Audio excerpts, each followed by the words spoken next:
Bueno, a todos, buenas tardes, gracias por conectarse, a todos los de la República Argentina, distintos puntos del país y a todos los de Latinoamérica. Quiero primero presentarme y presentar a quienes me acompañan. Yo soy el doctor Juan Enrique Romero, soy el coordinador nacional del Programa Nacional de Tenencia Responsable y Sanidad de Perros y Gatos, que creado en 2011 por un decreto presidencial firmado en aquel entonces por Cristina Fernández de Kirchner y que me designó en aquel entonces como coordinador nacional. Lo tuve a mi cargo hasta el 2015, desde el 2011, y luego nuevamente desde el 2020 a la fecha. El programa nacional tiene tres ejes, un eje que depende del Ministerio de Salud de la Nación, con la participación de otros dos ministerios. Tiene hoy alrededor de 60 participantes y esos 60 participantes, la mayoría de ellos son médicos veterinarios, comunicadores o auxiliares. Nosotros tenemos acciones directas de castración con equipos propios, fijos, en el conurbano bonaerense, en Salta, en Jujuy y en el noreste del país. La Argentina es un país que tiene casi 3 millones de kilómetros cuadrados y tenemos alrededor de 150 municipios adheridos. Hemos llegado a tener en épocas más gloriosas alrededor de 500 municipios de los 2.000 municipios que tiene en la República Argentina. El programa brinda capacitación, esta es una de las acciones de capacitación, nuestro ciclo de conferencias que va por el tercer año consecutivo y tenemos la formación de cursos y también el apoyo con la sesión de quirófanos móviles y quirófanos compactos. Hay 80 de ellos distribuidos a lo largo y a lo ancho del país.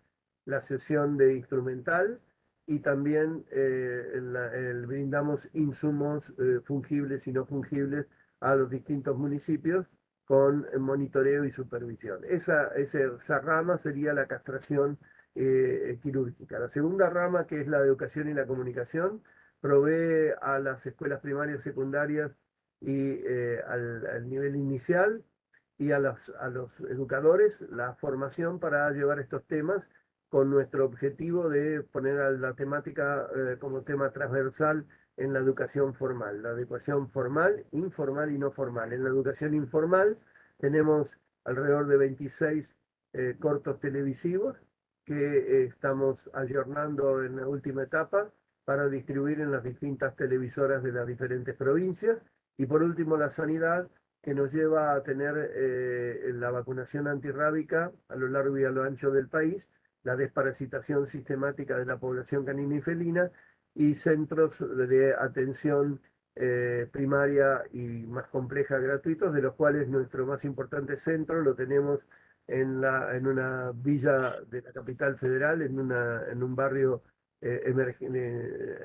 alta vulnerabilidad, que se llama Villa 31, donde llegamos a tener niveles de 100 consultas diarias. Eso es nuestro programa, que parece muy interesante y fuerte, pero que realmente no alcanza, porque sistemáticamente la población canina sigue vigente en el crecimiento, en cuanto se refiere al crecimiento, y también la aparición de los albergues, los refugios, que nosotros consideramos que el mejor refugio es el que no existe, o como bien decía Diego, el que ha disminuido su población, señal de que hay una concientización mayor. El refugio o albergue de animales es una medida transitoria y una medida, digamos, que trata de paliar un problema grave y serio que es el descontrol de la población canina y felina, al igual que el perro comunitario, pero nunca debe ser considerado como una solución final. Eh, bueno, el doctor Diego Graif es quien está encargado de nuestro área de capacitación y tiene a su cargo la coordinación de todas estas conferencias. Él va a estar a cargo luego de las preguntas que le hagan al disertante a través del chat, coordinarlas y les va a anunciar luego al final la siguiente conferencia de nuestro ciclo que termina recién en diciembre. Les quiero decir que hoy honra nuestro ciclo el doctor Leonardo Mauro, que además de ser un entrañable amigo es verdaderamente un excelente profesional, admirable en su espíritu de investigación.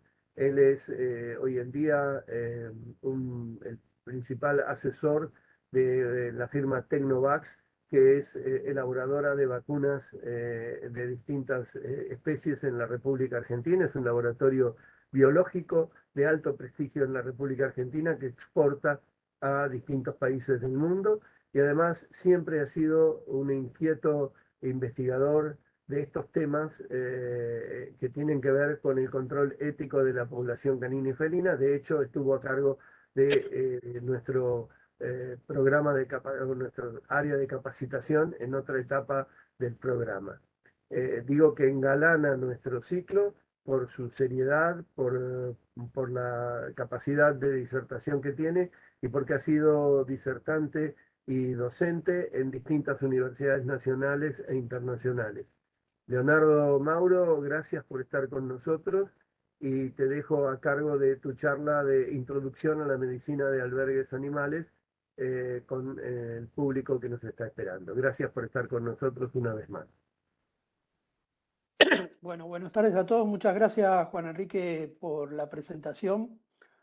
La verdad que este tema debo confesar que lo empecé a palpar cuando estuve trabajando en el programa. Realmente es algo que me parece espectacular, me fascina. Creo que es algo que, bueno, siguiendo un poco con tus palabras, que ya hiciste una introducción, me parece que es algo que todavía le falta crecer. Creo que no tiene techo. Es un área muy, muy interesante de la medicina veterinaria y la verdad que es algo que a mí particularmente me fascina personalmente. Un poco introduciéndonos en lo que es la presentación, quiero hablar un poco sobre el pensamiento sistémico. El pensamiento sistémico es una forma de encarar los problemas desde su base, desde las causas que generan los problemas, establecer mecanismos, marcos conceptuales, mecanismos para clarificar situaciones, todo lo que esté orientado a el entendimiento del problema, a entender las causas. El doctor Juan Enrique nos puso un poco con su introducción en antecedentes, diciendo que algunas soluciones que tenemos son parches, son soluciones parciales, y para lograr resolver algunos problemas tenemos que entender cuáles son las causas que los generan y tratar de atacar no solamente las consecuencias, no colocando parches, sino que realmente ir a las causas de la problemática. El pensamiento sistémico es un área del conocimiento que nos permite acercarnos a problemáticas complejas. Se utiliza mucho en empresas, en organizaciones, y está orientado a considerar los recursos que uno tiene, los elementos que tiene para trabajar, como está en la fila de la izquierda, tratar de organizarlos de una manera que nos permita cumplir con determinada actividad o lograr determinados objetivos, pero siempre, siempre, siempre, y esto es muy importante, tenerlo dentro de un contexto, porque hay un montón de variables que se interrelacionan y que no actúan por separado, sino que dependen de otras que la condicionan. Por eso, en estos mecanismos complejos, todos ustedes, los que trabajan obviamente con animales, saben que hay una complejidad muy grande en todas estas tareas, y lo que sí queda claro que en mecanismos de estos complejos, con pequeñas modificaciones, pequeños cambios, pequeñas modificaciones de algunos patrones, vamos a obtener realmente muchos resultados. Bueno, ahí nos dicen que no se escucha. Voy a tratar de hablar sobre el micrófono. Lo voy a poner más cerca de la boca a ver si se resolvió el tema del sonido. Yo te escucho bien, Leonardo. Puede ser que alguno particularmente tenga Yo algún te escucho, ¿eh? inconveniente. Yo ¿Se te escucha escucho. bien? Yo te escucho perfecto y te escuchaba perfecto antes. Sí, sí, Recuerden puede ser. que si están con laptop, arriba hay una fila de iconos en donde hay un parlante, pueden tocar el parlante que dice el más, parlante más, eso les va a ayudar a subir el sonido y por ahí van a lograr escuchar un poco mejor. Algunos escuchan bien, algunos más o menos y algunos nada. Así que Sí, bueno, van a tener eso que probar. lamentablemente es uno de los problemas que tenemos con la comunicación virtual. Ese es uno y el otro es que no podemos intercambiar, ¿no? En forma ágil y activa. Bien, entonces quedamos en que cuando un sistema es bien complejo, realmente con pequeños cambios se pueden generar, llega por segundo la voz. Claro, bueno, puede haber un problema de internet también, ¿eh? Bueno, ahí al acercar el micrófono parece que se escucha un poco mejor. Bien, ahora tocamos el tema este de actividades multidisciplinarias y transdisciplinarias. Y un poco creo que al hablar de multidisciplinario es una forma de encarar los problemas en donde hay diferentes áreas de gente experta en distintas áreas que realizan una misma actividad, ¿no? O sea, hay algo que hacer y van distintos especialistas a hacerlo y colaboran en la resolución de ese problema. Y por el otro lado, el transdisciplinario, en donde cada uno trabaja en su área donde es experto y la idea un poco es analizar justamente, como dijimos antes, dentro del pensamiento sistémico, al hacer un análisis profundo y completo de las organizaciones, determinar fortalezas. Habrán escuchado hablar del análisis FODA, que es bastante frecuente, se hace en organizaciones y empresas para ver cuáles son las fortalezas, de oportunidades, debilidades. Bueno, muchos de ustedes deben conocer. La idea es establecer mediante esa identificación de algunos problemas diferentes pasos que puedan llevar a resolver el problema. Y seguramente habrán visto esta imagen del iceberg, en donde uno solo ve una parte, que es lo que se puede ver por arriba del agua, pero en realidad para definir la dimensión exacta de un problema hay que ver lo que hay debajo del agua. Y justamente esta imagen del iceberg me parece que es bastante representativa de la forma que debemos encarar un problema. Debemos ver lo que hay debajo del agua, estudiarlo bien y eso nos va a ayudar muchísimo en la resolución de un montón de problemas que prima facie parecen, y todos lo saben con bastante precisión, muy difíciles de resolver y grandes desafíos que tenemos por delante. Yo voy a recurrir a escuelas de medicina de albergues de animales de otros países que han avanzado en este tema. En este caso, la Universidad de Florida es un grupo de veterinarios, de voluntarios, de técnicos que se están capacitando en el área de medicina de albergues de animales. Un poco vamos a señalar que es un área realmente de mucha oportunidad, muy interesante para desarrollarse como veterinario. Es una nueva especialidad de la medicina veterinaria y fíjense qué interesante que está orientada al cuidado y a cubrir las necesidades de animales desatendidos. ¿Qué definimos? Por eso es que un poco el título de medicina de albergues animales no cubre todo y puede ser que ese título sea un poco no demasiado bueno, porque todos sabemos que los albergues de animales, como dijo el doctor Romero al principio, no son una solución, sino una respuesta, algo reactivo a un problema, pero que no está orientado a resolver el problema de base, sino a paliarlo. Eh, y esto que llamamos animales desatendidos, pueden ser animales poco atendidos, eventualmente gente que tiene limitados recursos para atenderlos. No es que no los quiera atender, por ahí tiene algún desconocimiento, por eso el doctor Romero también nos habló de una pata importante de todo esto que es la educación.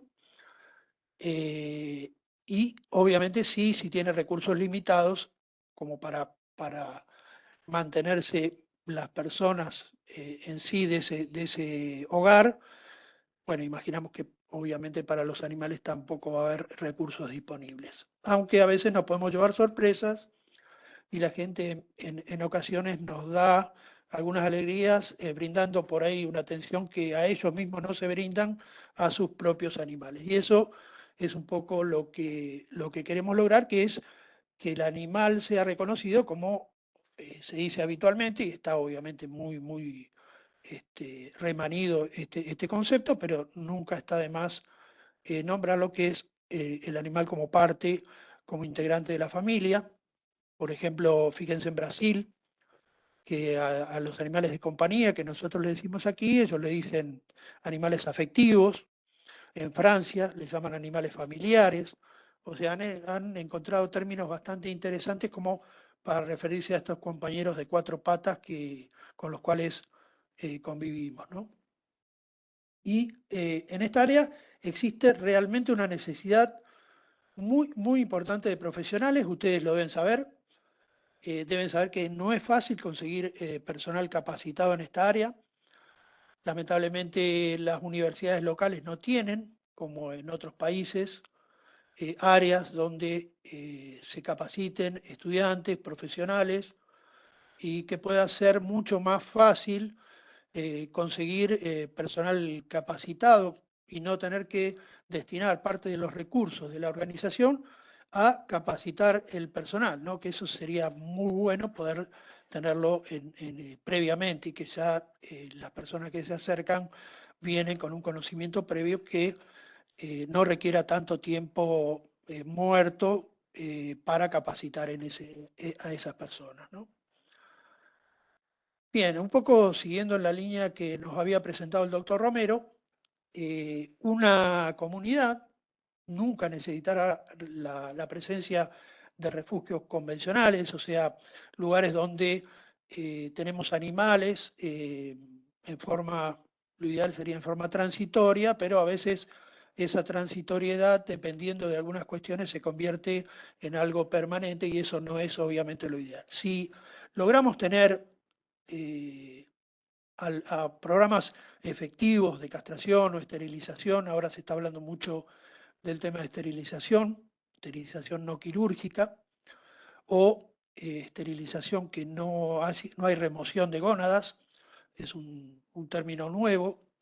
Esterilizaciones con conservación de gónadas, son términos a los cuales en el futuro nos vamos a tener que ir acostumbrando porque hay alguna tendencia en algunos países a considerar esta situación.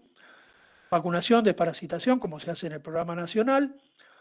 Cuando eso se hace de forma adecuada, si se educa a la gente en valores, a reconocer a los animales, a nuestros compañeros como parte de la familia. Bueno, todos ustedes que tienen animales saben que sobre todo los perros y eventualmente los gatos interactúan con nosotros de una manera que los hace particularmente especiales y bueno, eso hay que tratar de desarrollarlo ampliamente, creo que hay que elevar el estatus animal, hay que, en la medida que elevemos este estatus, que le expliquemos a la gente lo que es un animal sensible, con particularidades que realmente son muy interesantes de conocer. Creo que eso de a poco va a ir logrando que la gente empiece a percibir. Yo creo que ahí se ha avanzado muchísimo en los últimos años, pero bueno, todavía tenemos mucho trabajo para seguir realizando. Otro tema que, bueno, a veces es un tema complicado de plantear, que es la identificación de los animales, pero bueno, otros países han avanzado mucho en el tema de la identificación. Y esto es muy importante. Y cuando se habla de identificación, uno enseguida piensa que un animal, por ser identificado, necesariamente tiene que haber un problema con la persona que lo tiene a cargo.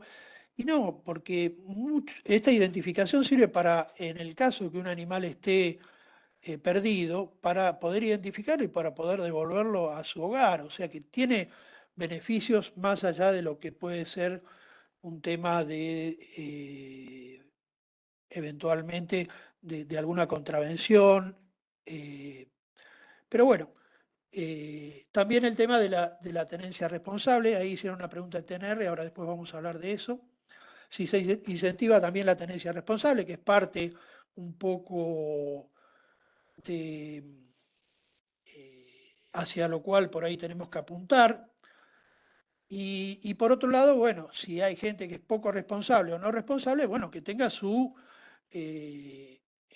medida adecuada como para que también esto de alguna manera sea visto, porque si es lo mismo una cosa o la otra, realmente no cumple, a veces en algunas ocasiones las penas o las penalidades sirven como parte de la educación de ciertas personas que requieren de otros mecanismos más allá de la educación para poder funcionar, ¿no?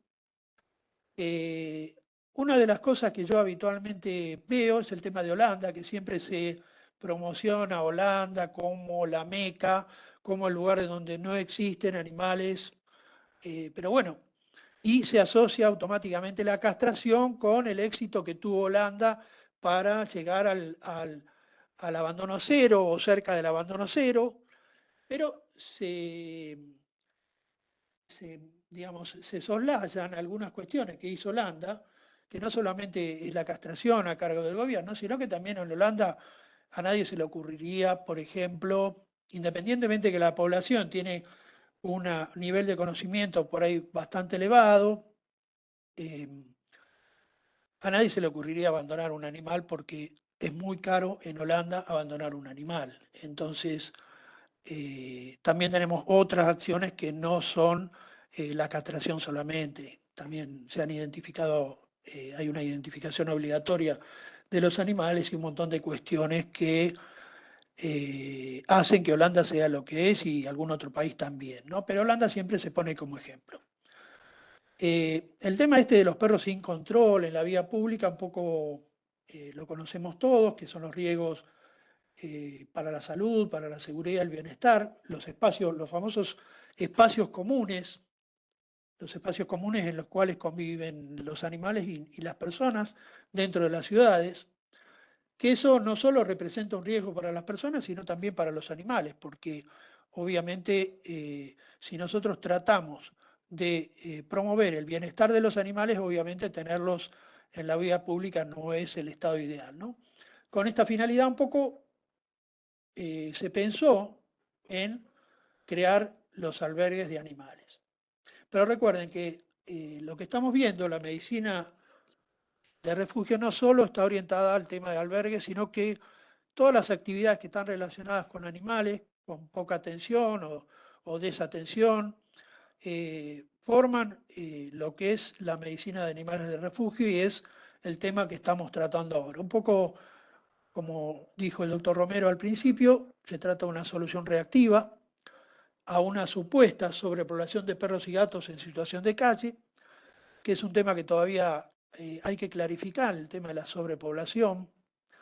Es algo como que se da por sentado, pero si se habla de sobrepoblación y no se estudia bien el tema, no se ve realmente en profundidad con un pensamiento sistémico este problema de la sobrepoblación, bueno, vamos a llegar a la conclusión que la castración no va a alcanzar para resolver este tema.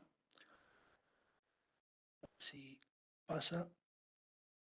Entonces, los albergues no siempre van a resolver este problema de los animales. Y fíjense que toda acción, no existe algo que es completamente bueno o algo que es completamente malo. Toda acción, cualquier cosa que nosotros hagamos o tratemos de hacer, va a tener pro y contra, van a tener partes positivas y partes negativas. O sea, no es el blanco y negro en esta actividad, digamos que es muy difícil que exista. Lo que existen son abanicos de grises y a eso no tenemos que acostumbrar. Eh, Porque por un lado, la presencia de refugios tiene una parte negativa, que es que la gente se puede desprender fácilmente del animal. Y moralmente se desprende de una manera que queda como la parte moral, no es lo mismo que abandonarlo en la calle, no es lo mismo que dejarlo en un descampado. Moralmente es bastante aceptable dejar un animal en un refugio. Entonces, el refugio tiene su parte en parte buena, que es evitar que los animales estén sueltos en la vía pública, con los riesgos propios para las personas y los riesgos para ellos mismos. Pero bueno, por otro lado también, como dice aquí, puede generar que la gente lo tome al refugio como una solución rápida para sus problemas, ¿no? Y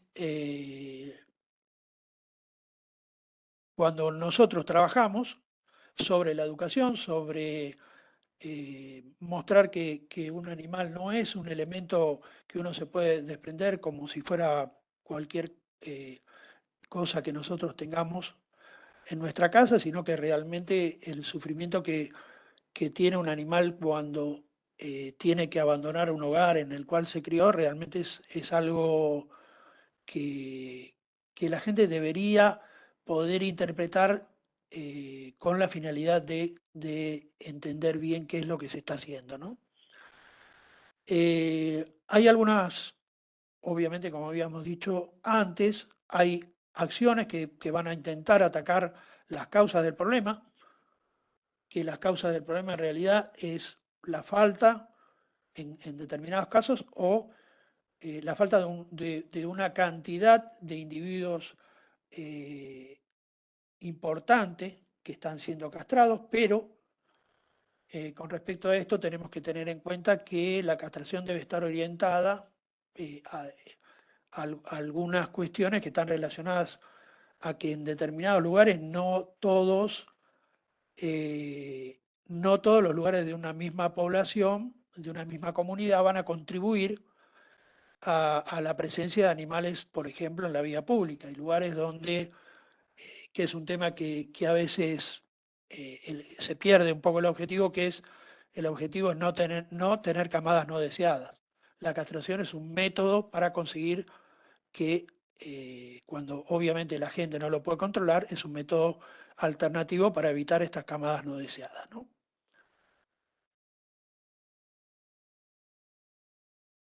Bien, otro concepto sobre el cual debemos trabajar ampliamente y es algo que un poco en las universidades está en deuda, eso que es el tema de bienestar animal. El bienestar animal es clave y bienestar animal no solo es evitar que un animal se enferme o tenga un accidente, sino que también hay un aspecto mental. Y cuando hablamos de aspecto mental estamos hablando de la parte emocional, la parte psíquica, la parte psicológica del animal y obviamente la parte social. Cualquiera que obviamente está en contacto con perros frecuentemente sabe que el perro requiere de una actividad social, la necesita, la busca y obviamente eso también es muy importante que lo tengan. Eh, por eso se dice también que no solo deben ser ausencia de factores negativos, sino también la presencia de influencias positivas, como se ve en esta imagen con este túnel o este camino que, es bastante conocido por ustedes. Saben que los gatos tienen mayor problema en los refugios que los perros, son bastante más complicados, menos adaptables, sufren mucho estrés y hay que trabajar obviamente mucho más con los gatos y con personas especializadas en felinos, ¿no? Otro punto interesante de un refugio, y ya hablando en particular de un refugio de animales, es la tasa de retorno. La tasa de retorno es algo que uno debería trabajar. Generalmente uno le pone mucho foco a entregar animales en adopción, a como de lugar, y tal vez no repara mucho en el hecho de que algunos animales por ahí no están en las mejores condiciones para entregarlos en adopción y tienen grandes posibilidades de volver al refugio y ni hablar de el abandono de un animal que ha sido adoptado en un refugio, ¿no? Que eso es una cuestión que puede llegar a suceder. Recuerden que una de las cuestiones por las cuales la gente se desprende de sus animales son los factores comportamentales. Y en todo refugio debe haber personas que están especializadas en esta área y es un área que bastante interesante, el tema de trabajar sobre comportamiento en animales que viven en condiciones de refugio, ¿no? Acá hay un modelo de trabajo, un modelo de otro país, por ejemplo en España, en donde un animal se encuentra en la vía pública, se trata de identificar a través del microchip a quién pertenece y bueno, obviamente se trata de conectarse con la persona y luego de 10 días se considera abandonado. Pero lo importante de esto es cuánta gente trabaja. Por ejemplo, fíjense en estos pasos que hay, en donde trabaja gente que, eh, voluntarios, asociaciones no gubernamentales, hay operarios que pertenecen al municipio, hay veterinarios oficiales, puede haber veterinarios de organizaciones sin fines de lucro también, parte del Departamento de Medio Ambiente, pero fíjense cómo se interrelacionan y cómo trabajan varias disciplinas para lograr un mismo objetivo, ¿no? Aquí vemos una realidad. No sé si han tenido la oportunidad de visitar refugios en Estados Unidos. Fíjense otras realidades. Esto es un refugio en la India. Y bueno,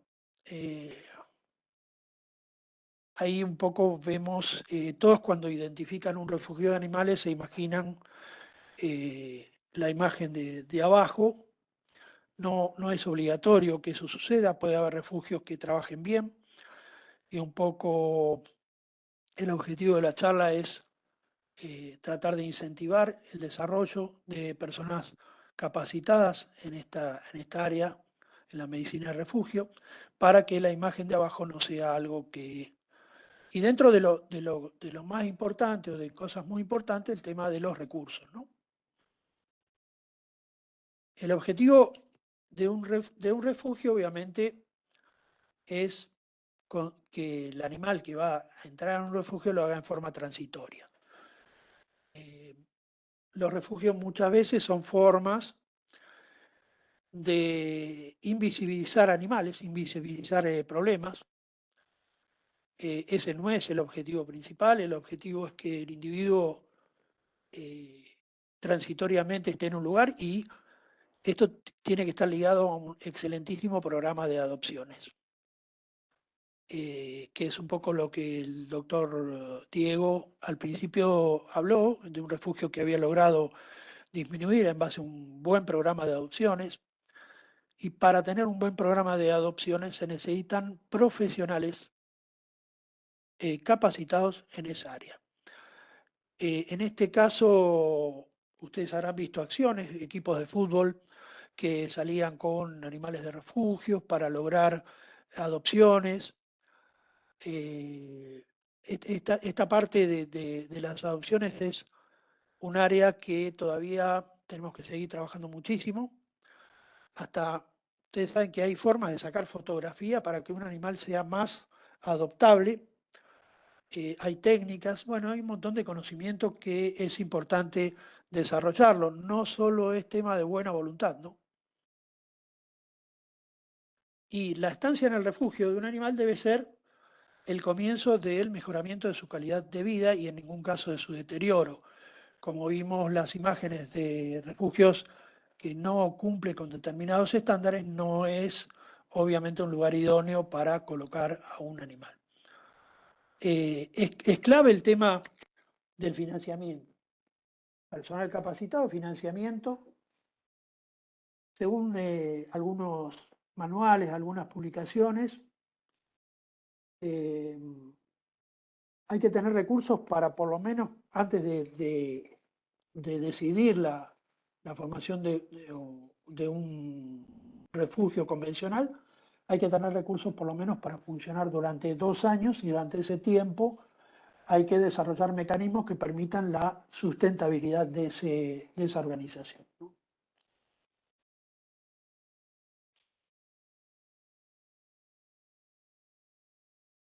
El, Vamos a nombrar un poquito el tema de la tenencia responsable, que generalmente es un término genera un poco de conflicto muchas veces, pero la tenencia responsable, como digamos, no es algo que implica algo que puede tener una problema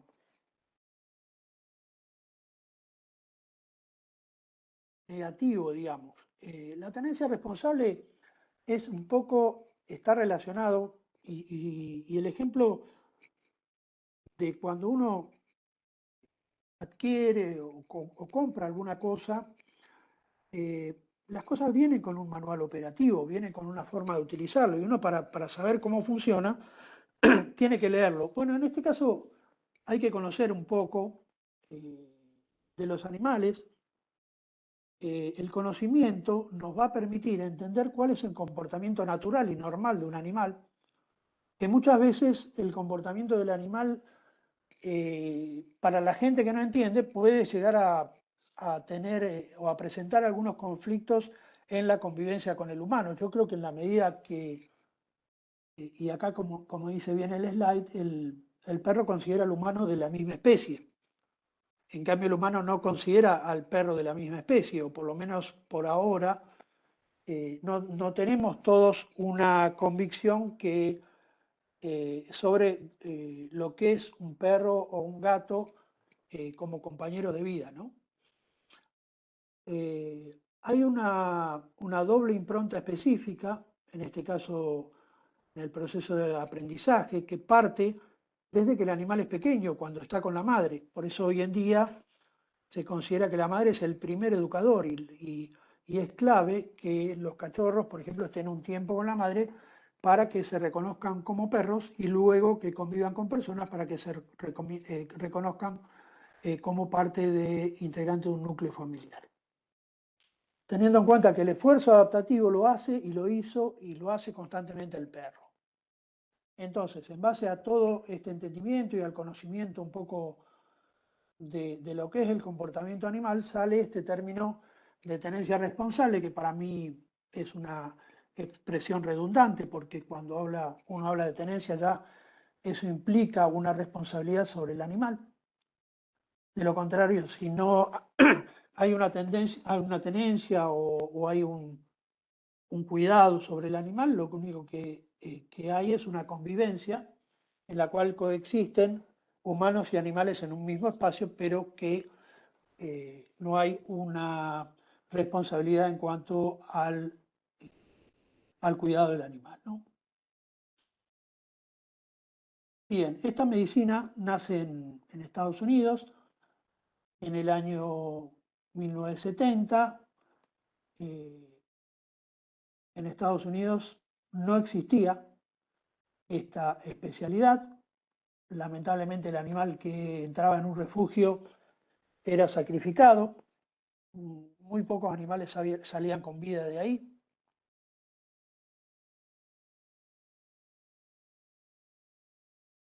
Entonces, la idea de tener veterinarios dedicados a la práctica era algo impensado en ese momento. Pero bueno, obviamente la sociedad va evolucionando y una cosa que por ahí es un estándar en determinada época, a medida que sí, exactamente lo que comenta, la tasa todavía lamentablemente es elevada. Pero bueno, se están haciendo grandes esfuerzos. No quiere decir que todo es malo. Hay partes que son buenas, que es un poco reconocer a esta especialidad, que haya programas veterinarios especializados. Con esto se ha logrado disminuir muchísimo el tema este de la eutanasia que practican en Estados Unidos, en los refugios, a más del 90%, que es algo realmente muy bueno y obviamente va en camino de aspirar a mucho más. De hecho, sabemos que durante la pandemia hubo refugios que quedaron sin animales porque habían dado todos en adopción, así que tuvieron que traer animales de otros lugares en donde no tenían la misma capacidad de entregar en adopción para... entonces quiere decir que hay situaciones en las cuales se logra un objetivo de brindar o de tener animales durante un tiempo corto en el refugio y poder darlos en adopción rápidamente. Entonces, esta rama de la veterinaria, que es un área que, como dijimos antes, está especializada en el cuidado de la salud física y mental de los animales, de todo animal que puede haber sido recogido, va a estar en un refugio, en una perrera, en una protectora, en distintos lugares, y se centra en el bienestar individual de los animales como en el bien de la población como un todo. ¿Qué significa esto? Y acá es importante introducir el concepto poblacional, porque lo que es muy frecuente de ver es que a veces no tenemos una visión global del problema, utilizamos un enfoque analítico, un enfoque hacia, como se dice habitualmente, el árbol, y nos perdemos la visión global, tenemos un enfoque de túnel hacia el problema y perdemos de vista un montón de cosas. Hay muchos ejemplos con respecto a esto y básicamente los ejemplos se basan en que tenemos que tener cuidado y tenemos que actuar de una manera en la cual podamos cuidar tanto el bienestar del individuo como el de la población. No podemos, por tratar de conservar una u otra cuestión, poner en riesgo la otra. O sea, tenemos que tener un equilibrio en la forma de enfocarnos. Si nosotros tenemos una capacidad determinada para tener animales, si la superamos, estamos comprometiendo el riesgo de toda la población por resolver algunos problemas individuales en particular. Entonces, nuestro primer compromiso es con los individuos que nosotros ya tenemos, obviamente, en guarda o bajo nuestros cuidados.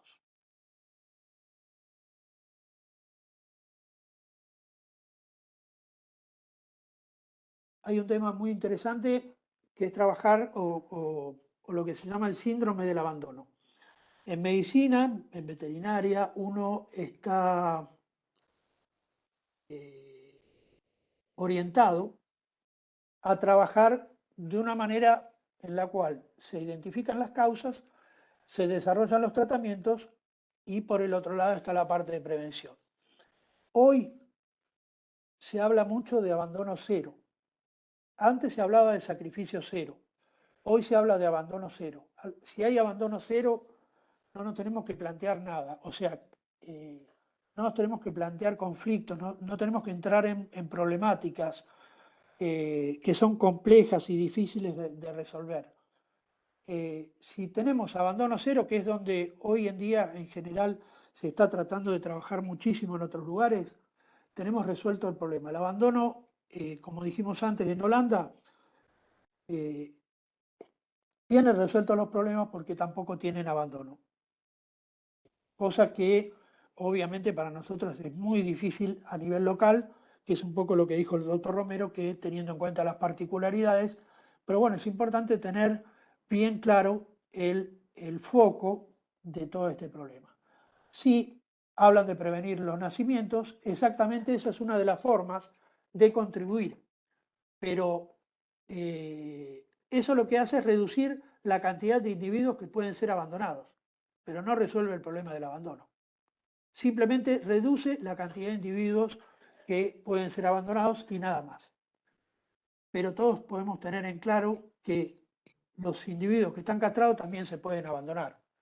Entonces, de última, no estamos resolviendo todo el problema, sino una parte, una parcialidad. Y tenemos que tener en claro, para enfocarnos bien en el problema, que los programas de castraciones son a largo plazo. Hay diversos estudios en Estados Unidos, proyección de Frank, etcétera, en donde hablan de muchos y muchos años castrando animales. Y podemos poner el ejemplo de Estados Unidos, con 85% de los perros castrados. Uno pensaría que prácticamente el problema está resuelto, pero con el 85% de animales castrados, todavía tenemos muchos animales que se siguen sacrificando en los refugios de los Estados Unidos, como bien nombró una persona, uno de los asistentes, ¿no? Entonces, ¿cuál es el objetivo general de un refugio? Mantenerla, como dijimos, salud física y mental, aumentar las probabilidades de adopción, reducir el tiempo del animal en el refugio y disminuir, obviamente, la tasa de retorno, que es la tasa de retorno es una variable en la cual uno tendría que trabajar, obviamente, muchísimo, ¿no? Yo creo que hay que promover mucho. Hay algo que está claro, que en las profesiones existen especialidades. Nosotros, o algunas personas consideran que alguien, por ser veterinario, está preparado para hacer cualquier actividad, y en realidad no es así. Cuando uno tiene un problema en los huesos, va al traumatólogo. Cuando tiene un problema en el aparato digestivo, va al gastroenterólogo. Bien, la medicina de animales de refugio es una especialidad como cualquier otra.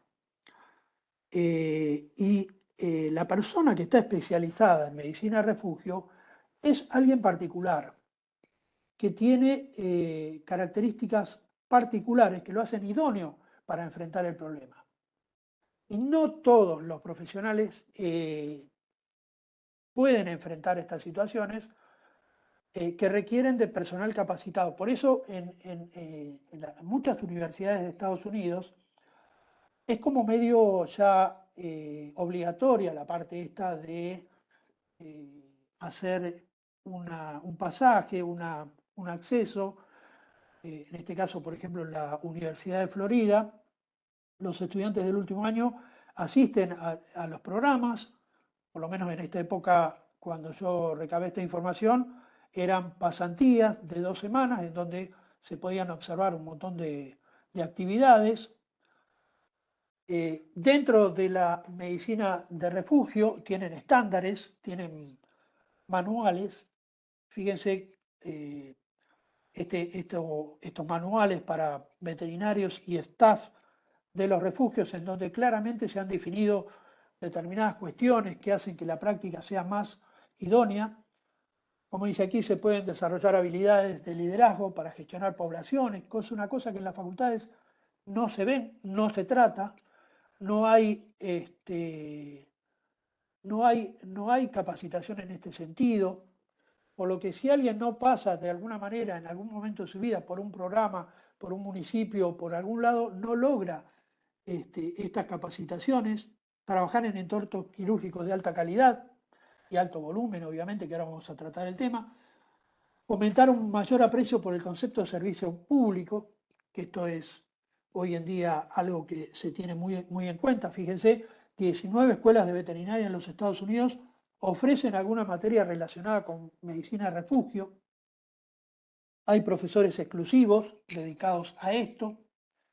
A nivel regional todavía no se ha desarrollado este área, hay pocos profesionales por diferentes cuestiones particulares que tenemos. Y probablemente si se informa bien, recién vimos que el doctor Diego y el doctor Romero hablaban de un curso, una capacitación. Con la información adecuada, yo pienso, y hay mucha gente que piensa, que estas áreas de trabajo, área profesional de incumbencia, sería obviamente mucho más elegible por muchos profesionales. Y cuantos más profesionales tengamos capacitados en esta área, las demandas, como he visto que muchos comentaron en el chat, esas demandas serían mucho mejor satisfechas que no teniendo un cuerpo de profesionales amplio preparados en esta área de la medicina veterinaria, ¿no? Entonces, como ven aquí, las enfermedades infecciosas, que es una de mis especialidades, el tratamiento en refugios es clave, es grave. cuando hay poblaciones, ustedes saben lo que son las infecciones hospitalarias, enfermedades hospitalarias. Bueno, en refugios, en poblaciones de animales, también hay problemas hospitalarios, que bueno, vamos a usar el mismo término, pero también hay cepas, hay virus que se hacen más resistentes, más difíciles de erradicar y que se necesita de un conocimiento del manejo de poblaciones particular, que no lo tiene por ahí un profesional que está dedicado a la atención de animales individuales, con un tenedor responsable, con una familia responsable detrás. Es muy diferente el manejo de estos animales. Bien, otros puntos importantes son la prevención, porque nosotros, obviamente, como dijimos antes, no queremos tener un refugio, pero ¿cómo hacemos para no tener un refugio o para reducir el ingreso de animales? Imagínense lo que dijo el doctor Diego al principio, que sobre el refugio este que había reducido la cantidad de animales, si reducir el ingreso, obviamente, de estos animales a través de programas de castración masiva y de alta calidad, que es una especialidad en sí. Yo pertenezco a un grupo de Estados Unidos de castraciones masivas de alta calidad y realmente son profesionales que están altamente entrenados y altamente comprometidos con la labor que realizan.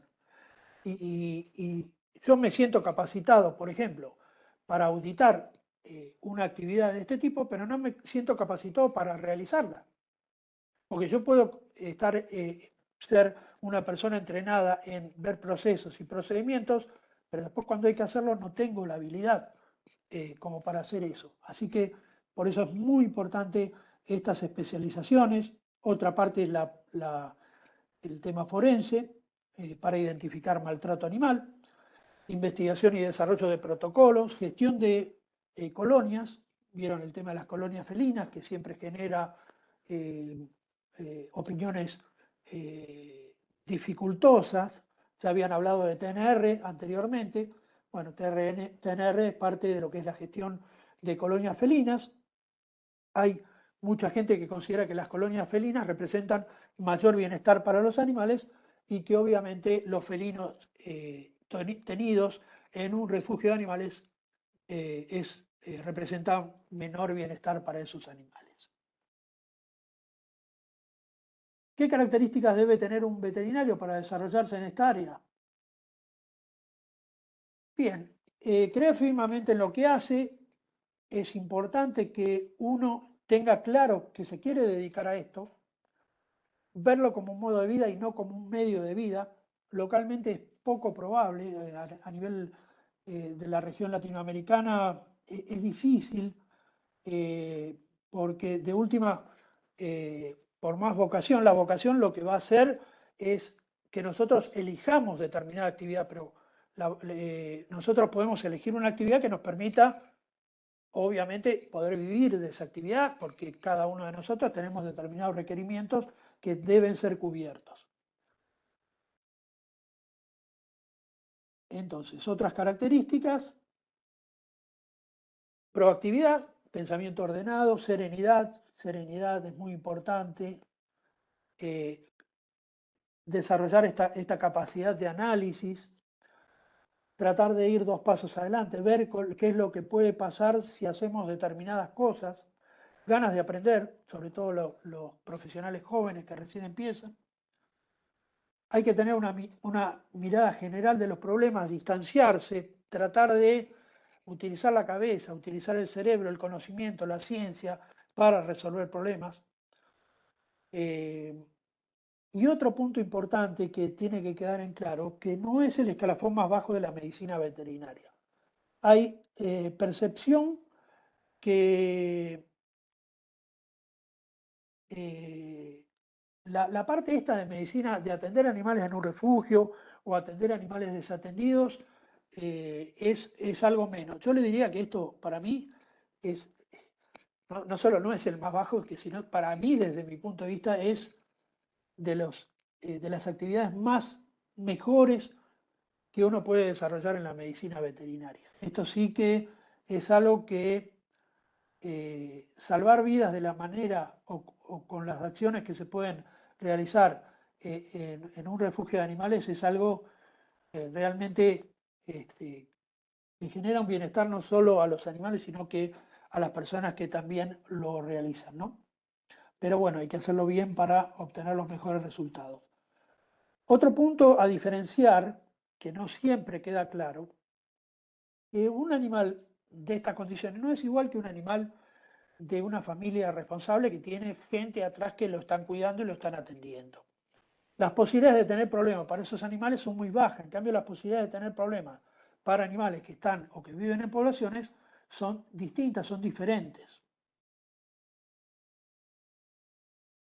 Muy importante también el tema de felinos, de caninos y felinos, porque tienen necesidades particulares.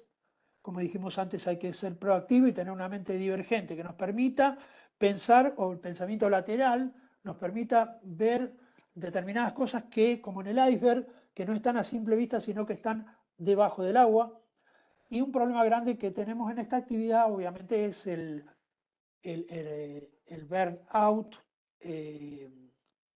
que suelen sufrir las personas que trabajan y la fatiga por compasión, porque no todo el mundo está preparado para convivir con animales que de alguna u otra manera padecen algún tipo de sufrimiento, ¿no? O están en determinadas condiciones que quizás no sean las ideales. Todos tenemos o conocemos casos de veterinarios que han recurrido a soluciones extremas porque obviamente la situación en la cual estaban no les permitía continuar adelante. Aquí hay que entrenarse, hay que capacitarse, hay que capacitar y hay que entrenar a profesionales nuevos para toma de decisiones de último momento, en donde no hay mucho tiempo para pensar ni para analizar. Esto es como, ¿recuerdan la pandemia? Los hospitales, cómo estaban superados y había que tomar decisiones en poco tiempo. Bueno, esto, las situaciones de crisis, para usar un término que se usa habitualmente, están omnipresentes en las poblaciones de animales. Por eso tenemos que ser rápidos, tenemos que estar bien preparados para que todo el tiempo que nosotros perdemos significa sufrimiento y pérdida de vidas, ¿no? Entonces tenemos que actuar rápidamente. ¿Quién no debería dedicarse a esta actividad? Que eso es muy importante. Por ejemplo, quien aspire a la excelencia clínica en clínica médica. O sea, aquí no se hacen grandes procedimientos, no se hacen cosas demasiado complicadas. Eventualmente, si hay algún caso complicado, se puede recurrir a la consulta con algún experto en el tema. Lo que se hace acá son cosas de todos los días, son procesos, procedimientos que sirven para salvar vidas, pequeños gestos, pequeños cambios. Y quien no tenga un gran compromiso con el bienestar animal. Esto es clave para desarrollar esta actividad y un poco, bueno, aquí a modo de imagen, obviamente todos han visto la serie del Doctor House, que es un experto en descubrir problemas complejos, etcétera, etcétera. Bueno, esto no es lo que habitualmente se hace porque no hay, esas complejidades no suelen existir en los refugios, sino que son cosas que están más relacionadas con temas que pueden resolverse fácilmente, pueden prevenirse y obviamente, como se ve en esta imagen, la doctora que está aquí se denota que tiene un fuerte compromiso con el tema del bienestar de los animales y de todos los animales con los cuales interactúa a diario. Hay algunos factores limitantes en todas estas actividades, todos ustedes lo deben conocer, los recursos económicos, la forma y aquí, tanto como habíamos hablado en el tema de adopciones, también se necesitan expertos para generar recursos económicos. Una persona sola no puede ser idónea para hacer todo. Hay gente que está preparada para obtener recursos para determinadas organizaciones y lo saben hacer muy bien. Y bueno, hay que recurrir a este tipo de expertos, al mismo el manejo financiero. Eso puede ser una limitante también, espacio, infraestructura, tiempo, etcétera, etcétera. Otra actividad que se puede realizar, y ustedes saben que hay grupos de veterinarios expertos en catástrofes, a nivel local hay hay grupos que se dedican a esto.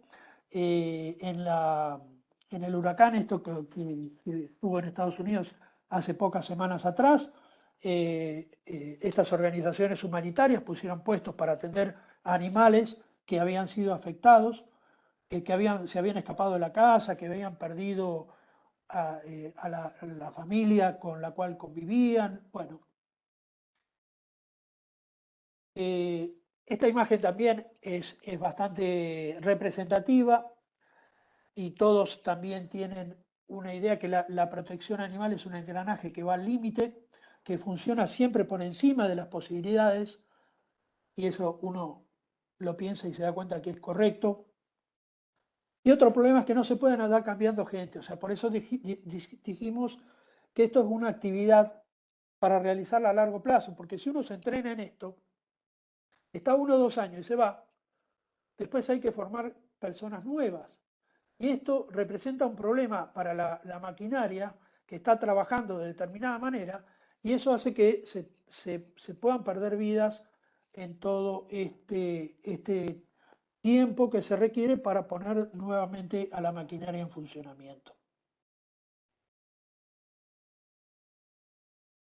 Obviamente se trata de animales sin dueño, dueño lo pongo entre comillas porque obviamente los animales no tienen dueño, pero bueno, es una forma coloquial de referirse a la persona que convive al animal. Obviamente la mayoría de nosotros no estamos de acuerdo, pero bueno, lo pongo justamente a propósito para señalar esta situación. Esto de que no haya una persona transhumana representa un problema obviamente para los animales porque no tienen una familia que los cuide, pero en cierta medida al no haber un animal permite realizar prácticas que permitan a los veterinarios adquirir experiencia profesional, siempre y cuando exista un altísimo compromiso con el bienestar animal y con la práctica en la cual estamos obviamente realizando. Cuando hablamos de que las personas no deben ser intercambiadas frecuentemente, sino que deben, sobre todo cada persona, debe tratar de cuidar a los mismos animales. ¿Con qué finalidad? Identificar cambios que permitan establecer que ese animal tiene un problema. A veces los animales no expresan el sufrimiento de una manera que pueda ser percibido por todo el mundo. Por eso es muy importante que la misma gente trabaje con los mismos animales para darse cuenta, para que agudice estas capacidades, para identificar estos problemas que permitan obviamente compensar la falta de recursos, obviamente no solo económicos, sino también en tiempo, espacio y personal calificado. Debemos unir el conocimiento científico que adquirimos en la universidad con actividades prácticas. Y se necesita, obviamente, desarrollar una gran capacidad para improvisar, como dijimos antes, para toma de decisiones en el último momento.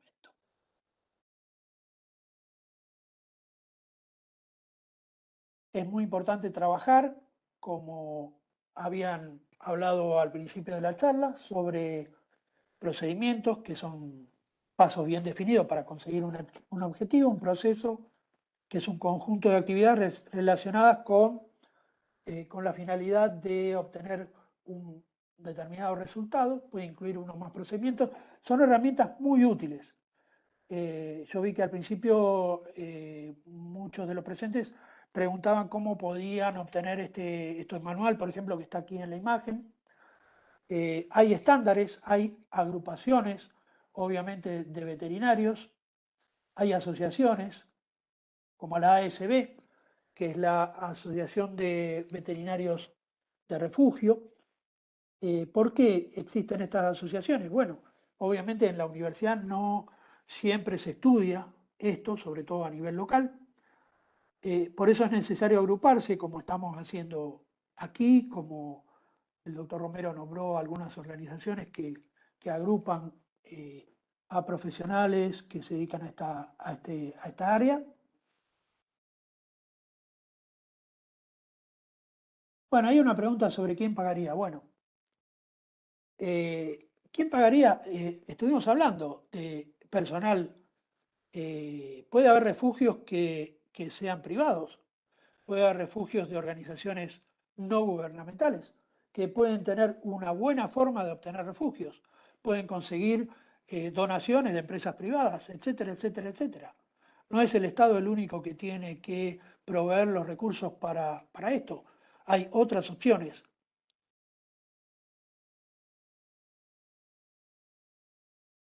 Bien, quería simplemente nombrar que hay determinadas prácticas que son inaceptables, que deben ser corregidas, que se ha estandarizado un poco este tema en prácticas inaceptables, necesidades indispensables y prácticas obligatorias que significan una recomendación enérgica para que estas prácticas se realicen, ¿no? Lamentablemente no todas las organizaciones son capaces de lograr este tipo de metas en todas las circunstancias. Hay algunas prácticas inaceptables que quiero compartir con ustedes para que, por lo menos en los manuales que hay sobre la especialidad, en donde se habla que, por ejemplo, debe ser evitado mantener animales encadenados o en transportines durante mucho tiempo, no proporcionar tratamiento para el dolor, limpiar con manguera, caniles o jaulas mientras los animales están adentro, permitir que los animales con alguna enfermedad infecciosa grave se mezclen con la población general. Este es un tema clave cuando se rescata un animal que potencialmente pueda tener una enfermedad infectocontagiosa. Hay que tener mucho cuidado de cómo se maneja, tener conceptos de aislamiento, de cuarentena, son muy importantes para evitar poner en riesgo a la población en general. Prácticas ideales: una sola dieta para todos los animales, recibir antiparasitarios, protocolos de saneamiento y desinfección. Y como dijimos antes, los cuidadores deben ser asignados para atender a los mismos animales con la finalidad que esos animales conozcan a la persona con la cual están. Eso genera mayor bienestar. La persona, al conocer los animales, también puede identificar cualquier problema que se pueda presentar. Para lograr un escenario virtuoso, con ese buen cuidado vamos a tener animales más saludables que van a estar en mejores condiciones. Esas mejores condiciones van a permitir más adopciones y menos enfermedades al reducir la población del lugar. Estancias menores, menor tiempo de duración, reducción de los costos. Eso también es importante porque se habla de quién va a asumir los costos, pero también tenemos que cumplir con determinadas cosas para reducir los costos, para reducir el ingreso de animales. Es muy importante esta actividad, bueno, para lograr que los refugios formen parte de una solución transitoria y no de un problema o de empeorar la situación, aunque sea en forma transitoria, de los animales. No me voy a detener mucho en las 5 necesidades básicas que los conoce todo el mundo: libres de hambre y sed, libres de incomodidades físicas, libres de padecer dolor, lesiones, heridas y enfermedades, libres de expresar su comportamiento normal y libres de miedos, ansiedad y angustia.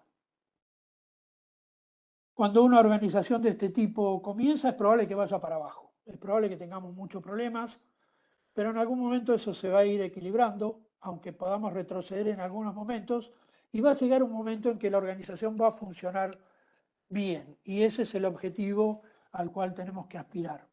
Obviamente conociendo que al principio se nos va a dificultar, pero lo vamos a poder ir superando en la medida que vayamos trabajando en base a procedimientos, protocolos, con personal entrenado, con una forma excelente de obtener recursos. Y bueno, no solamente en los albergues de animales se trabaja sobre los animales que están presentes en el refugio, sino que muchos de estos refugios trabajan para evitar el ingreso de animales en su establecimiento. ¿Y cómo lo hacen? Lo hacen puertas afuera. Obviamente, tratando de mejorar la calidad de vida, los problemas médicos y de comportamiento de los animales. mediante acciones indirectas de educación, como se había hablado antes, mediante castraciones que, esta es la sigla en inglés, de castraciones de alta calidad y alto volumen, que pueden ser realizados por establecimientos públicos o privados que realizan castraciones a gran escala.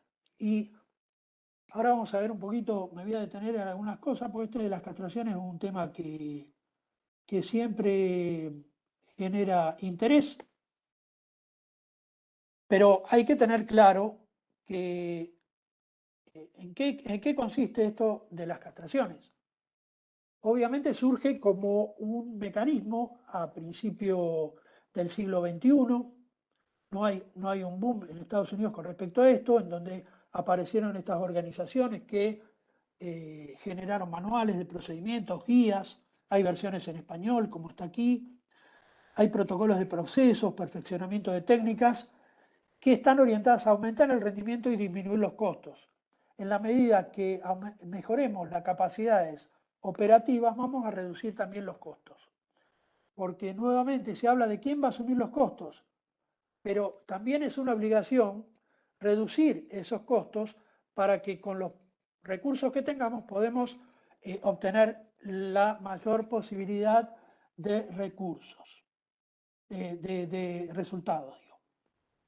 Entonces, en Estados Unidos trabajan un equipo de estos quirúrgicos, puede hacer de 20 a 40, eventualmente se pueden llegar a hacer más cirugías por día.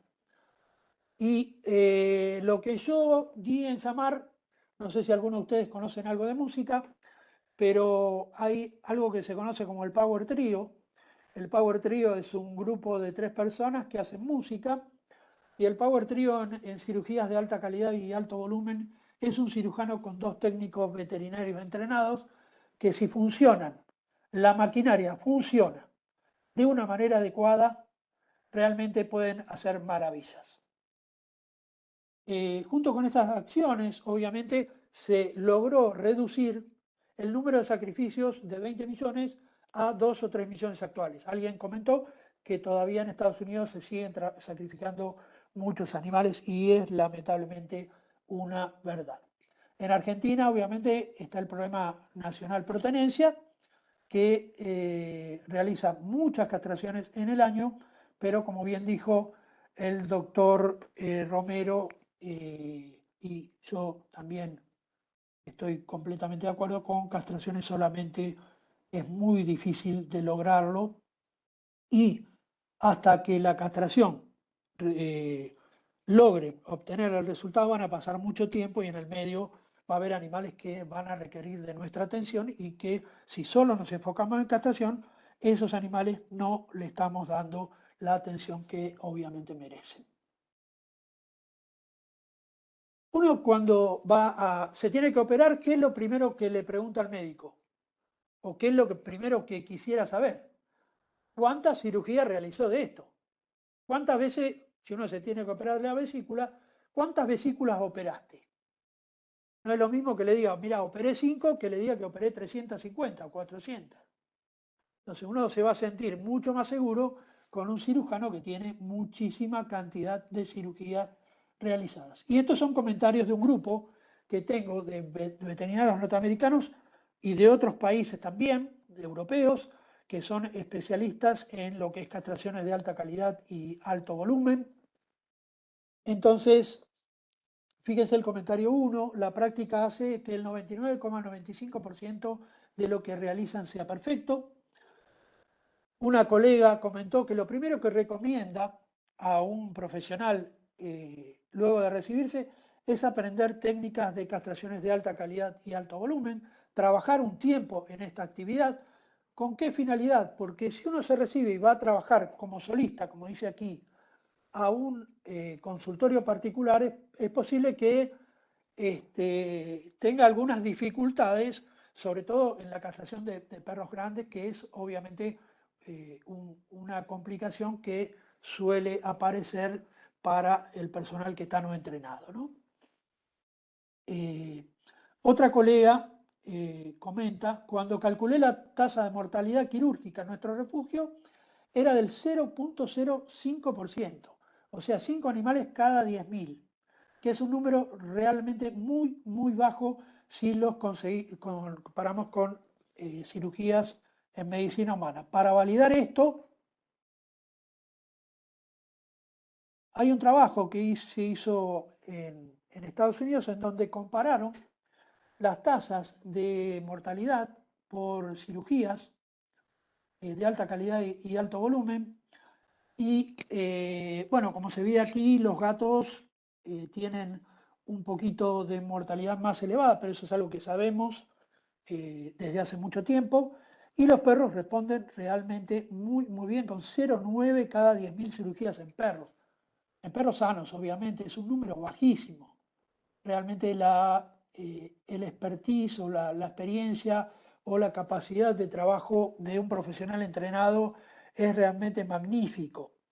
Fíjense comparado con la mortalidad y un equipo entrenado, no solamente el cirujano, sino que aquí hay un equipo en donde hay veterinarios que colaboran con el cirujano para que el cirujano realice actividades que repetitivas que se conocen en cirugía. Esperen que no me pasa el slide, ahí sí. La doctora Levy es una doctora muy conocida en los programas de Estados Unidos, es una docente y una entusiasta de este tema. La doctora Levy, seguramente algunos de ustedes habrán escuchado el tema de la vacunación de los gatos en la cola. Bueno, la doctora Levy es una de las personas que llevó a cabo este estudio en refugios de Estados Unidos y propuso esto de la vacunación en la cola de los gatos. Habla también sobre las habilidades especializadas, el volumen de práctica para lograr altas tasas de éxito quirúrgico, repetición de procedimientos específicos sin interrupción, y esto es muy importante porque el cirujano, y no sé si alguno de ustedes pudo asistir a algún móvil de protenencia o pudo realizar capacitación en los móviles de protenencia, en donde vieron que el cirujano lo único que hace es realizar la cirugía y sin interrupciones. Esto es clave. Repeticiones sin interrupciones, prácticas mínimamente invasivas en donde realmente la práctica quirúrgica es de mínimo impacto sobre el organismo del animal, las tasas de recuperación, el tiempo, los recursos utilizados hacen que toda esta experiencia que tiene el profesional hace que se reduzca la mortalidad y también que se reduzcan los costos, porque es clave este tema de los costos para poder realizar objetivos de alto volumen, que es un poco a lo que, esperen que no, se me está trabando un segundo, se me trabó y no me, ahí está.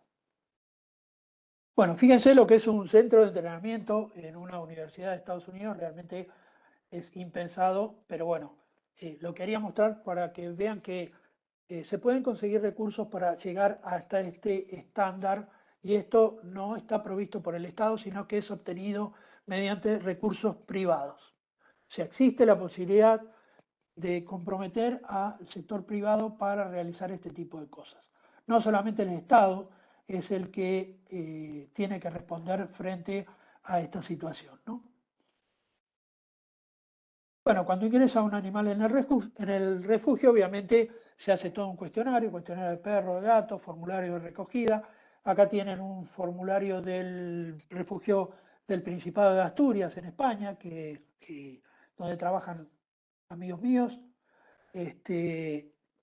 Y al ingreso del animal, obviamente se van a realizar algunas prácticas y me quiero detener en el tema de la vacunación, que lo vamos a ver rápidamente, como para que yo elegí esto de la vacunación como para que se vea que hay diferencias en los requerimientos y las necesidades de un animal que está en determinadas condiciones frente a un animal que está en una casa de familia, con su familia, con sus compañeros de vida.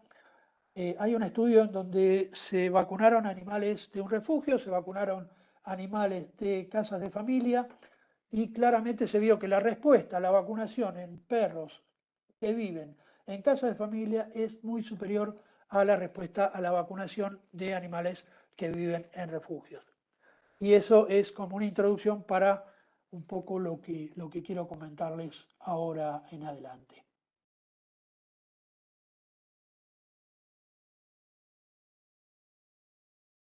La vacunación en los refugios se hace al ingreso. Y fíjense, o en lugares donde hay poblaciones animales, cuando hablamos de refugio, no se imaginen un refugio convencional, sino que imagínense cualquier lugar donde vamos a introducir un animal donde ya hay animales presentes anteriormente.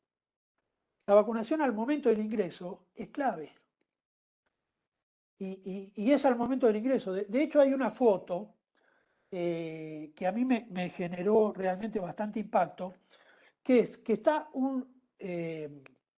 una persona que está encargada de retirar a los animales de la vía pública, que en su móvil ya lleva una heladerita, un refrigerador con vacunas, y que cuando recoge ese animal, automáticamente lo recoge y le da una vacuna.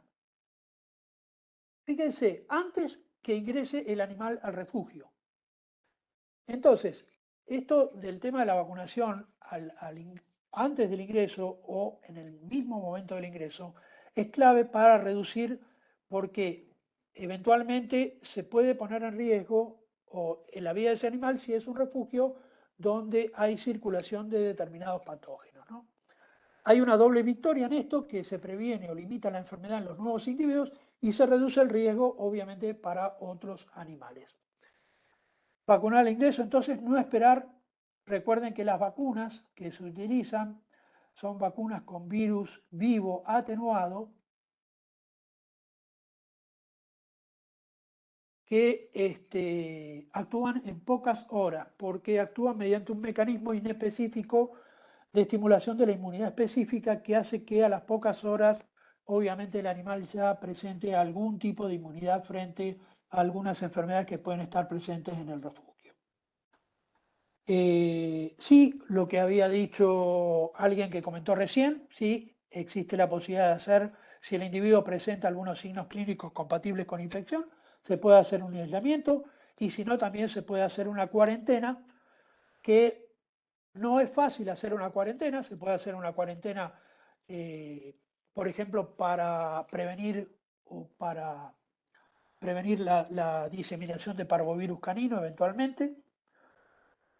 Pero con respecto al distemper, ¿cuánto tiempo es la cuarentena? Es prácticamente imposible definir cuánto tiempo tiene que estar un animal en cuarentena para saber si está incubando una enfermedad que tiene un periodo de incubación que puede ser relativamente largo, ¿no? Entonces, la cuarentena puede tener algún éxito para prevenir determinadas enfermedades, no sirve para todas las enfermedades que pueden tener los perros. Recuerden que la vacunación en refugio se puede empezar a aplicar a partir de las 4 semanas de vida. Todos estamos acostumbrados a vacunar animales a partir de las 6 o 8 semanas de vida, pero en caso de refugios, y este es un algoritmo, por ejemplo, que se puede utilizar para ver cómo vamos a manejarnos desde el punto de vista de lo que es vacunación al ingreso. Diferentes pasos en donde podemos seguir para saber si ese animal lo podemos vacunar o obviamente no lo podemos vacunar. Si es un animal muy pequeño, muy chico, y el refugio no cuenta con las condiciones apropiadas, lo ideal no es ingresar al animal en el refugio, en ese lugar, sino darlo en adopción, aislarlo y no vacunarlo, obviamente, porque no está con la edad suficiente para vacunarlo. Si está sano, y recuerden que tener en consideración el término sano o sano para vacunar. Porque un animal puede estar sano, es una palabra bastante relativa. Algunos dicen que sano es un individuo poco estudiado, ¿no? Que no, por eso lo que tenemos que definir es si realmente es apto para vacunar o no. Porque sano es un concepto bastante volátil y difícil de establecer. Lo que tenemos que definir es si es un animal que puede ser vacunado o que no puede ser vacunado. y hay animales que no están completamente sanos que pueden ser vacunados.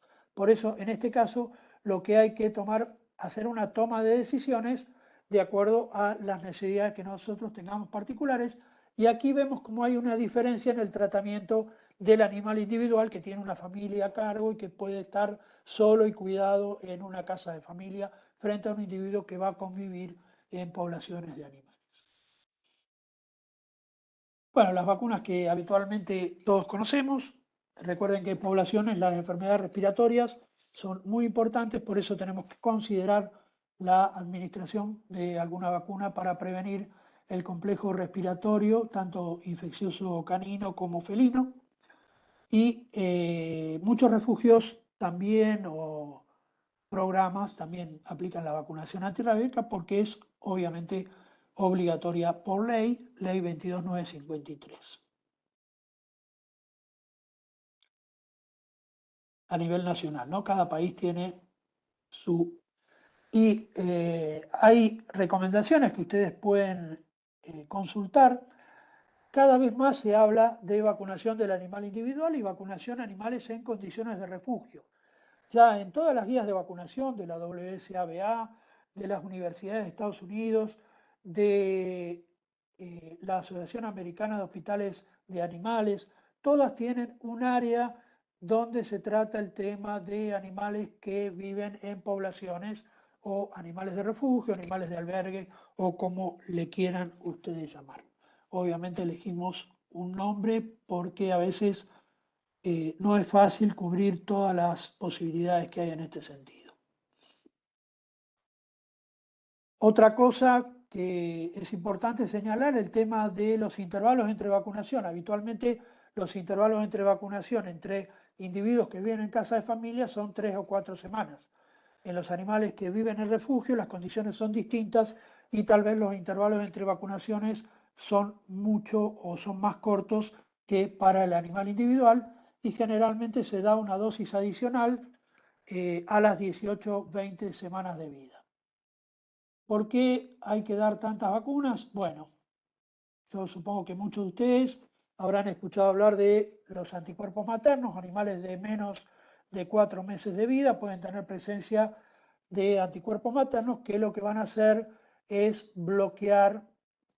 Ahora vamos a ver, Adriana, esa pregunta, si recomendamos la vacuna intranasal o la vacuna subcutánea.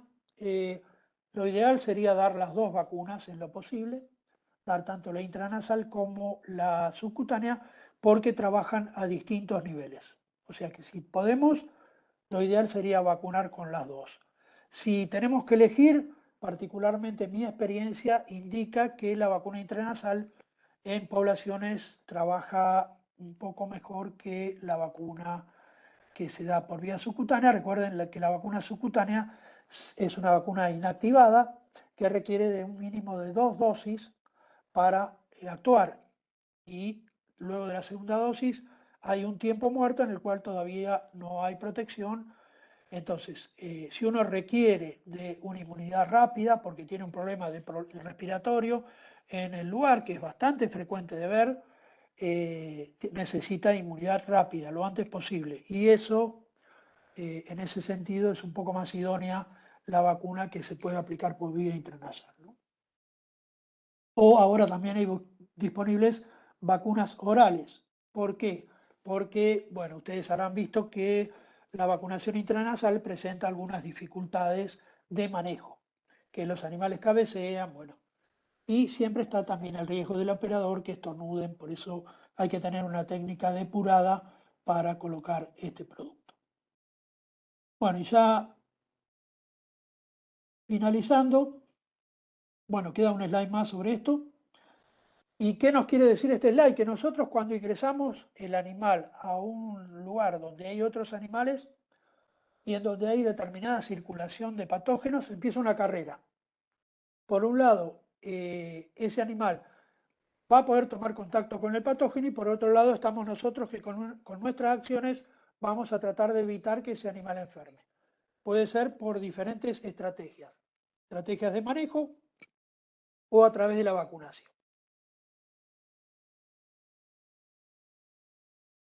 Bien.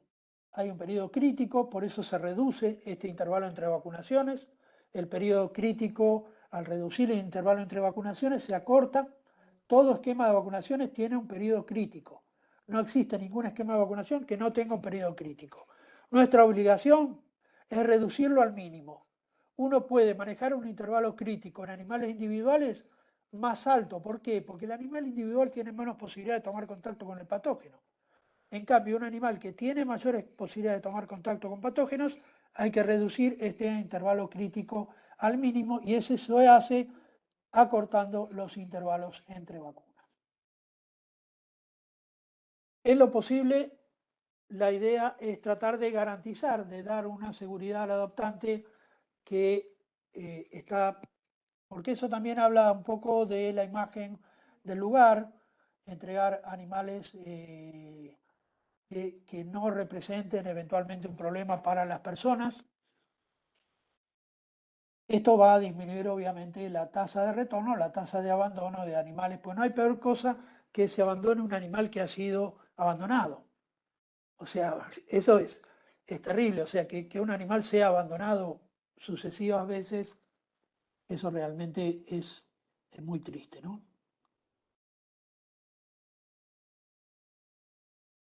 Sí.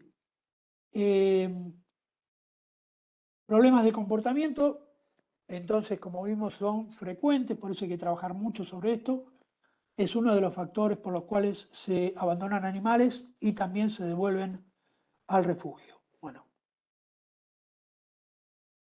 hay conductas que para los animales son normales, pero que son inaceptables para la gente con la cual conviven. Esto es muy importante que lo tengamos claro.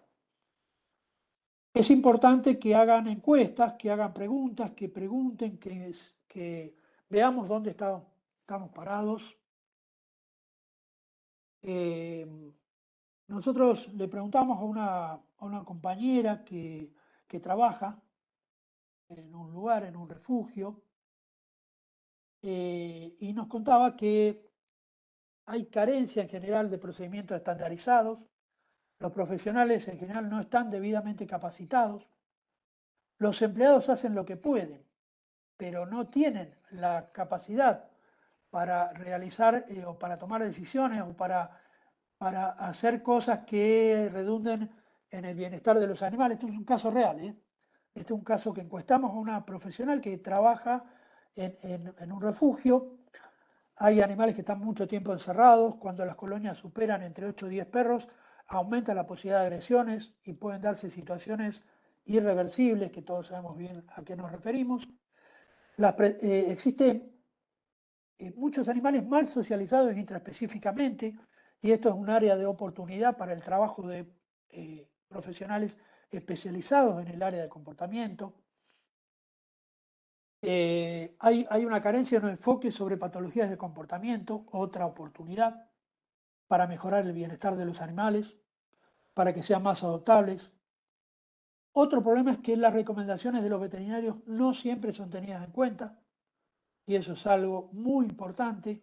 Cuando un veterinario hace una recomendación, por algo la hace, que hizo un análisis, un estudio, tiene el conocimiento, tiene el estudio, y hay que tenerlo en cuenta. Y otro problema habitual es la mala alimentación que existe. Esto de acuerdo a la opinión de una compañera que nosotros justamente le preguntamos para ver cuál es la realidad, ¿no? Y creo que después, obviamente, ahora en el tiempo que tengamos más adelante, si alguno quiere contar su experiencia, perfecto, ¿no? Y bienvenido es. Y claro, el problema son los costos altísimos. Pero bueno, si nosotros tenemos un buen programa de generación de recursos, que hay posibilidades. Lo que pasa es que hay que encararlo profesionalmente. No es una cuestión de voluntad, no es una cuestión de... es una cuestión de profesionalizar el área, de hacerlo lo más profesional posible. Hay gente que, sí, hay gente que es experta en este tema. Hay gente que estudia para este tema. La organización debe ser gestionada de forma profesional. Si la gestionamos de forma profesional, tiene muchas más posibilidades de cumplir con los objetivos propuestos, ¿no? Bueno, muchísimas gracias y espero que les haya gustado la presentación. Es un tema bastante complejo para darlo atrás de una computadora, realmente. Porque la verdad que es mucho mejor la presencia y poder establecer un diálogo, porque a veces uno dice algo, pero no tiene obviamente el tiempo para desarrollarlo. Entonces puede tener diversas interpretaciones. Como se dice habitualmente, uno dice una cosa, pero por ahí del otro lado se interpreta otra. Pero si uno tuviera la oportunidad por ahí para dialogar y para establecer, bueno, un intercambio de qué es lo que uno está tratando de expresar, creo que estaría también bueno, ¿no? O sea, no, Buenísimo. Doctor, sí, muchísimas gracias. Hay muchas de las preguntas que usted a medida que iba dando la conferencia las iba respondiendo, así que buenísimo. Quiero hacer, bueno, algunas aclaraciones porque por ahí preguntaron en algún momento si dice que cada país que nombra práctica la matanza como control y refugio como solución, si esa es la propuesta para Argentina, de ninguna manera, por lo menos del Programa Nacional de Protenencia, la eutanasia no está contemplada como alternativa para el control poblacional.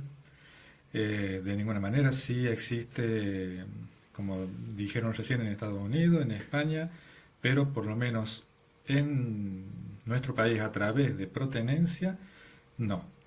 Después, bueno, muchos estamos de acuerdo con, ¿no es cierto?, con lo que los refugios no deberían existir porque, bueno, es la consecuencia de una mala política en el control poblacional.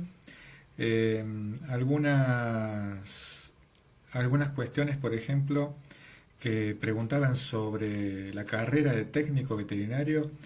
No hay una carrera oficial, pero sí hay distintos cursos no oficiales que se dictan en distintos lugares, en distintas provincias.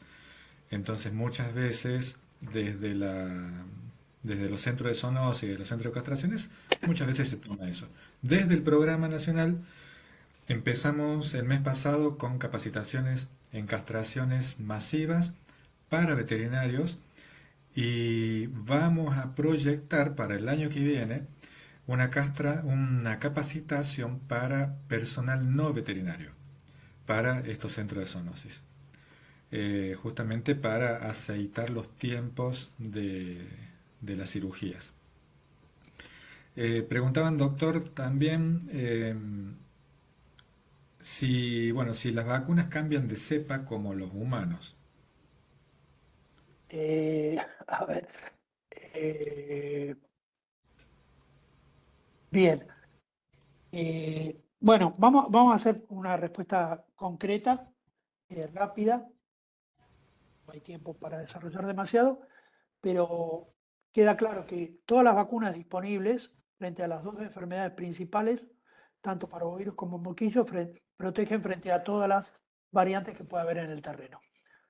A nivel moquillo de los genotipos presentes, porque hay un solo serotipo del virus de distemper, pero contra todos los genotipos, recuerden que en América del Sur, Centroamérica, América Latina, Sudamérica, o como quieran referirse, es el lugar del mundo donde circulan mayor cantidad de genotipos del virus de distemper, pero por suerte las vacunas protegen frente a todas las variantes. Y con respecto a parvovirus, tenemos variantes CPV2A, 2B y 2C, y todas las vacunas que hay disponibles, que están hechas con la cepa original, CPV2 clásico o CPV2B, protegen frente a todas las variantes que pueden haber en el terreno. Así que en ese sentido no se preocupen, lo importante es vacunar. Si son animales que viven en población, tienen que recurrir a esquemas de vacunación diseñados para animales que viven en esas condiciones, y los planes de vacunación para animales individuales en familia no aplican en estos casos, porque son insuficientes para animales que viven en condiciones, vamos a llamarlos, de albergue o poblacionales, ¿no? Bien, muchísimas gracias. Pero bueno, comentaban también de la necesidad de tener veterinarios etólogos en los refugios. Claramente. Bueno, hay muchos refugios que lo tienen y tienen adiestradores caninos también.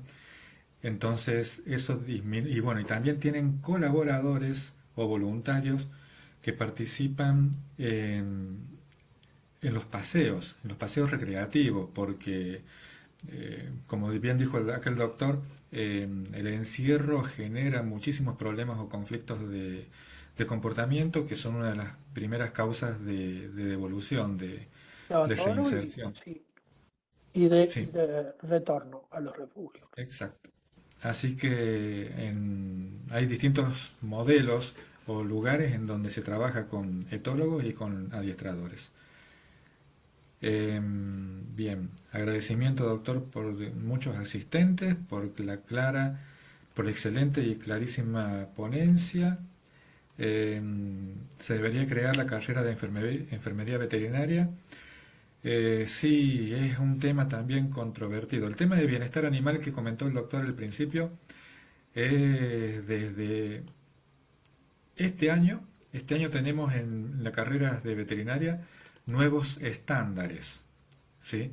Para que todas las carreras de veterinaria del país tengan esos estándares. Y el bienestar animal es un tema transversal a toda la carrera, que debe tocarse y tenerse en cuenta en cada una de las materias de la carrera.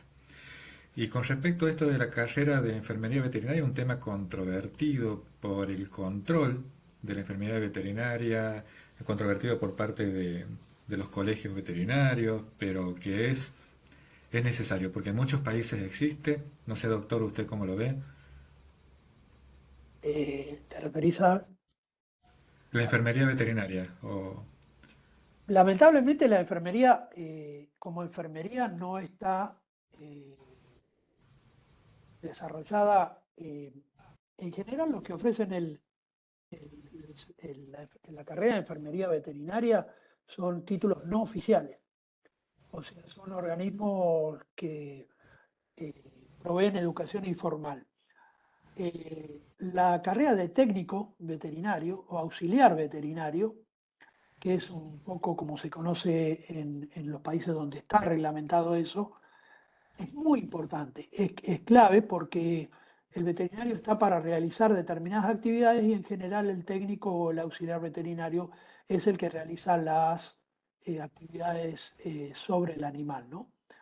Por ejemplo, en el caso de la vacunación, el veterinario prescribe el plan o el esquema de vacunación y muchas veces el técnico es el que coloca la vacuna, ¿no? O el auxiliar veterinario. Y si la persona eh, necesita hacer una consulta, el técnico veterinario lo vuelve a derivar nuevamente con el profesional. O sea, no atiende las consultas de la gente, simplemente realiza las prácticas que le indica el médico veterinario y eso está bien establecido y está muy claro. Si la gente quedó con alguna duda o necesita preguntar algo, tiene que volver con el profesional veterinario. así es, así es. Acá dicen como para aplicar una inyección, para pasar suero, ese sí es Exacto, el rol, ese es el rol. Pero bueno, acá en Argentina particularmente es complejo, en Estados Unidos sí está bien establecido, sí. pero acá en Argentina yo creo que en algunos años lo vamos a tener oficial y bueno, y todos trabajarán articuladamente, como debería ser. Acá comentan que en Brasil existe la especialidad de medicina veterinaria del colectivo que involucra la medicina de albergues. Perfecto. Eh, Bien, así que bueno, muchísimas gracias nuevamente, doctor. Ha ido respondiendo la mayoría de las preguntas de los participantes, de los asistentes, así que le agradezco nuevamente agradecemos a los asistentes por estar ahí conectados. Vamos a subir en los próximos días la grabación de la charla a nuestro canal de YouTube. Les repito, nos pueden encontrar como Protenencia Argentina en YouTube y también pueden encontrarnos en el Instagram como Protenencia Argentina, fundamentalmente para las próximas charlas, que ya les voy anticipando que la semana que viene, el jueves 10 de noviembre, tendremos una charla, esta bien técnica, sobre VILEF. VILEF, el virus de leucemia felina, mitos y verdades, que lo dará la doctora Natalia Luca. Bueno, le anticipo las próximas también. El 24 de noviembre, nuevamente vamos a tener la participación del doctor Leonardo Mauri con el título de la charla Salud Pública, vacunación en programas de control poblacional. Y el 1 de diciembre, la última charla del año, sobre fobias. Es una charla que va a ser dictada por la doctora Alicia Lavernia, de la Asociación de Etología Clínica Veterinaria Argentina. Así que bueno, todas estas charlas las vamos a difundir a través de nuestro Instagram y están todos invitados. Enviaremos en los próximos días también las certificaciones de participación de cada uno de los asistentes. Y bueno, muchas gracias a todos desde Protenencia.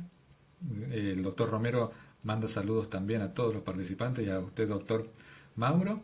Y bueno, nos veremos pronto. Muchas gracias a todos. Saludos. Buenas noches.